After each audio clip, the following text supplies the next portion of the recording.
पहला सवाल है, गुस्ल कब फर्ज होता है?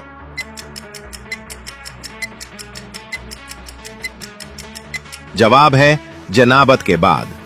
दूसरा सवाल है, गुस्ल के फराइज कितने हैं?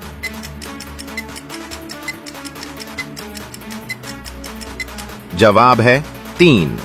तीसरा सवाल है, गुस्ल में नाक के अंदर पानी डालना क्या है?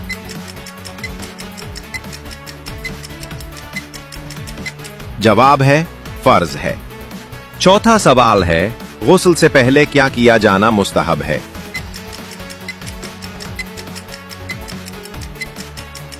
जवाब है वुजू करना। आखिरी सवाल है, क्या आप बता सकते हैं गुस्ल के बगैर नमाज अदा करना कैसा है?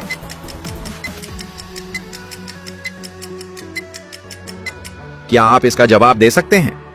इसका दुरुस्त जवाब कमेंट बॉक्स में दें।